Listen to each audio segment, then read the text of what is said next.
Ketua Umum PDI Perjuangan Megawati Soekarno Putri menyampaikan pidato politiknya dalam penutupan Kongres ke-6 PDI Perjuangan di Nusa Dua Bali hari ini.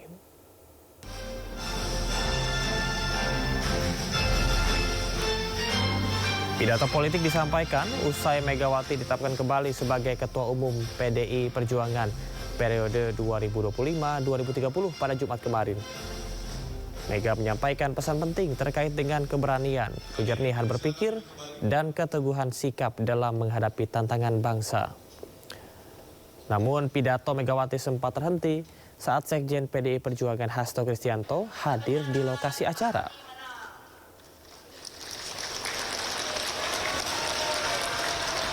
Ketua Umum PDI Perjuangan Megawati Soekarno Putri menangis saat Sekjen Demisioner PDI Perjuangan Hasto Kristianto tiba di acara Kongres di Bali. Kehadiran Hasto disambut riuh tepuk tangan dan dari anggota Kongres PDI Perjuangan. Hasto langsung menghampiri podium tempat Megawati memberikan pidatonya untuk memberi salam. Usai Hasto memberikan salam, Megawati terlihat tak kuasa menahan air matanya dan sempat menghentikan pidatonya dalam Kongres tersebut. Megawati meneriakkan Satyam Eva Jayate, kebenaran akan menang.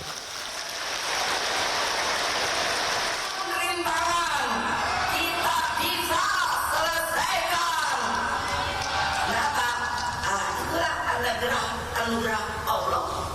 Setiap malam kalau saya sedang berzikir, saya sebut semua nama-nama termasuk Pak Hasto. Saya minta kepada Yang Maha Esa, bukan apa-apa, bukan keadilan yang hakiki pada orang-orang yang dibuat dari sisi hukum diperlakukan tidak adil. Banyak saudara-saudara, Pak Hasto itu hanya sebagai contoh soal saja. Sebelumnya kehadiran Hasto di Kongres PDI Perjuangan usai mendapat amnesti dari Presiden Prabowo ditunggu oleh kader PDI Perjuangan lainnya. Kehadiran Hasto adalah bukti bahwa kebenaran telah menemukan jalannya. Amnesti ini bukan hanya kemenangan individu, namun menjadi semangat baru bagi kader PDI Perjuangan untuk terus memperjuangkan kebenaran dan keadilan di Indonesia. Sekjen Mas Hasto Kristianto, Sekjen Demisioner Mas Hasto Kristianto bisa hadir kemari untuk menunjukkan bahwa pada akhirnya kejahatan pasti kalah melawan kebenaran. Satyam Eva Jayate. Sementara itu, usai bebasnya Sekjen PDI Perjuangan Hasto Kristianto, PDIP memilih tetap berada di luar pemerintahan. Kendati demikian, Megawati menegaskan PDI Perjuangan akan menjalankan fungsi sebagai partai penyeimbang, bukan oposisi. PDI Perjuangan tidak memosisikan sebagai oposisi dan juga tidak semata-mata membangun koalisi kekuasaan. Kita adalah partai ideologis yang berdiri di atas kebenaran, berpihak pada rakyat, dan bersikap tegas sebagai partai penyeimbang demi menjaga arah pembangunan nasional tetap berada dalam rel konstitusi dan kepentingan rakyat banyak. Kita akan mendukung setiap kebijakan pemerintah yang berpihak pada rakyat. Namun kita juga akan bersuara lantang dan bertindak tegas terhadap setiap penyimpangan dari nilai-nilai Pancasila, keadilan sosial, dan amanat penderitaan. Dan saya tambahkan hukum yang berkeadilan. Megawati Soekarno Putri kembali dikukuhkan sebagai Ketua Umum PDI Perjuangan dalam Kongres Partai di Nusa Dua Badung, Bali. Di hadapan para kadernya, Megawati memerintahkan untuk mendukung pemerintahan Prabowo. Setelah tertunda beberapa kali, akhirnya PDI Perjuangan menggelar Kongres ke-6 Partai di Nusa Dua Badung, Bali, Jumat kemarin. Kongres ini digelar bertepatan dengan pemberian amnesti yang membebaskan salah satu kadernya, Hasto Kristianto. Dalam kongres yang digelar tertutup, Megawati Soekarno Putri kembali dikukuhkan sebagai Ketua Umum periode 2025-2030. Agenda kan malam, tapi tadi peserta begitu selesai pembukaan, buka sidang pertama 100%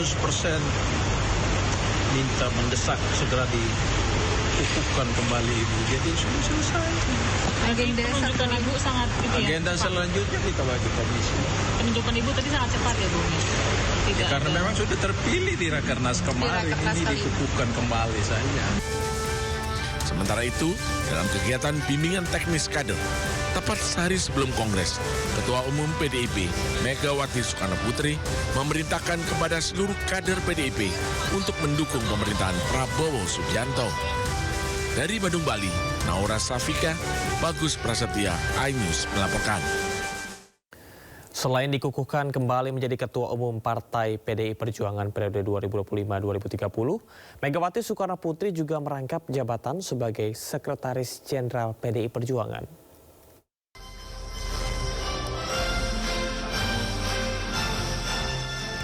Megawati Soekarno Putri kembali dikukuhkan sebagai Ketua Umum PDI Perjuangan untuk periode kepemimpinan 2025-2030 di Kongres ke-6 di PDI Perjuangan di Badung, Bali. Selain itu, Megawati Soekarno Putri juga merangkap sebagai Sekretaris Jenderal pada kepengurusan partai. Pengumuman struktur organisasi ini disampaikan oleh Komarudin Watubun selaku Ketua Steering Komite Kongres PDIP saat jumpa pers dengan media di Kongres ke-6 PDI Perjuangan. Ketua Bidang Hukum dan Advokasi Roni Terapesi, Ketua Bidang Keanggotaan dan Organisasi Andreas Ugua Pereira, Sekretariat dan Bendahara, Sekretaris Jenderal belum diputuskan oleh Ibu, masih Ibu merangkap. Keputusan Megawati merangkap jabatan merupakan pertimbangan pribadi sang Ketua Umum. Masih belum dapat dipastikan apakah selama periode tersebut Megawati akan terus merangkap jabatan Sekjen. Tim Liputan iNews melaporkan. Sementara itu, Hasto Kristianto yang baru bebas dari jeruji besi diprediksi akan kembali menjabat sebagai Sekretaris Jenderal PDI Perjuangan. Hasto mengaku menyerahkan sepenuhnya kepada Ketua Umum PDI Perjuangan Megawati Soekarno Putri. Kami sangat bersyukur. Yang paling penting adalah Ibu Megawati Soekarno Putri terpilih secara aklamasi, dikukuhkan kembali sebagai Ketua Umum PDI Perjuangan. Itu yang membuat seluruh jajaran PDI Perjuangan bersyukur, karena seluruh proses hukum yang saya alami ini pada awalnya kan memang upaya untuk mengganggu pelaksanaan Kongres. Itu skala prioritas. Sedangkan tentang susunan komposisi dari Dewan Pimpinan Pusat PDI Perjuangan diserahkan sepenuhnya oleh Kongres kepada Ibu Megawati Soekarno Putri. Sementara itu, pemirsa, mantan Menteri Perdagangan Thomas Lembong juga bebas dari jeruji besi usai mendapat abolisi dari Presiden. Tom disambut ratusan pendukungnya, keluarga, dan para sahabat di Rutan Cipinang, Jakarta, Jumat malam.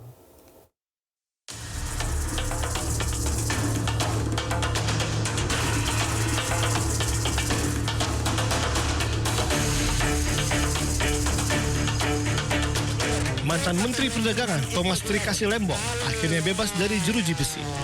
Ia keluar dari Rutan Cipinang, Jakarta Timur, Jumat malam. Ratusan pendukungnya yang berasal dari berbagai daerah menunggu Tom sejak pagi. Begitu pula istri Tom, Francisca Wiharja, dan sahabat-sahabat Tom. Di hadapan media dan pendukungnya, Tom mengucapkan terima kasih kepada Presiden Prabowo dan DPR. Malam ini saya kembali menghirup udara bebas. Saya sekarang kembali ke rumah, kembali dipersatukan dengan keluarga tercinta, kembali kepada kehidupan normal yang sempat terhentikan selama 9 bulan.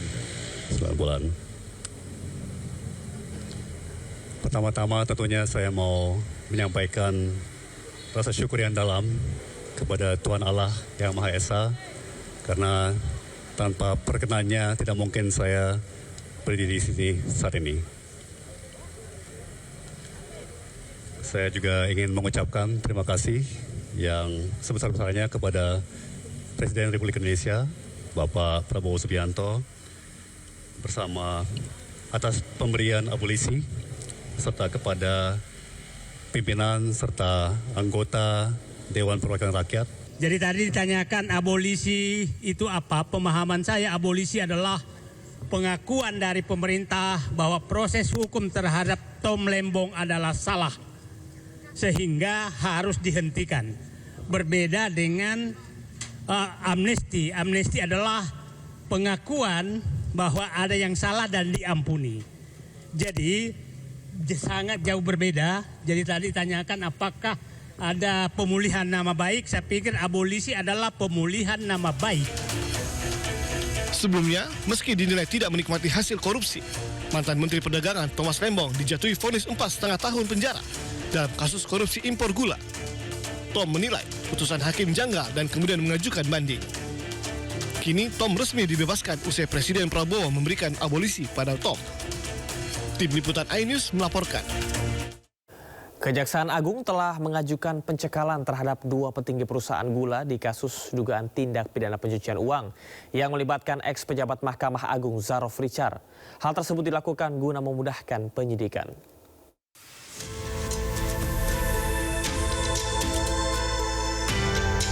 Kejaksaan Agung mengungkapkan 2 petinggi PT Sugar Group Companies yakni Perwanti Lee Kouholt dan Gunawan Yusuf telah dicegah untuk berpergian ke luar negeri sejak April 2025. Pencekalan ini merupakan bagian dari proses penyidikan kasus dugaan tindak pidana pencucian uang yang menyeret mantan pejabat Mahkamah Agung Zarof Richard. Kasus ini mencuat setelah Zarof Richard mengaku menerima uang sebesar 50 miliar rupiah untuk mengurus perkara perdata terkait dengan kasus gula Marubeni. Uang tersebut diberikan agar Zarof memenangkan gugatan yang diajukan Sugar Group Companies. Terkait pengembangan perkara TPPU-nya siapa itu ya, Zarof, memang ada pemeriksaan hari ini, penyidikan. Kedua orang tersebut. Di antara mungkin ada di situ di antaranya. Saya sebagai saksi. Yang jelas diperiksa sebagai saksi. Ini hari yang pastinya penyidik akan memeriksa sesuai dengan kepentingan. Pihak imigrasi pun telah melakukan pencekalan terhadap keduanya sesuai permintaan Kejaksaan Agung. Pencekalan tersebut telah dilakukan sejak tanggal 23 April 2025 hingga 23 Oktober 2025 mendatang. Tim Liputan iNews melaporkan. Bendera karakter One Piece yang berkibar di sejumlah daerah disorot DPR sebagai upaya pemecah belah bangsa. Informasi usai jeda tetaplah di Sindo Today.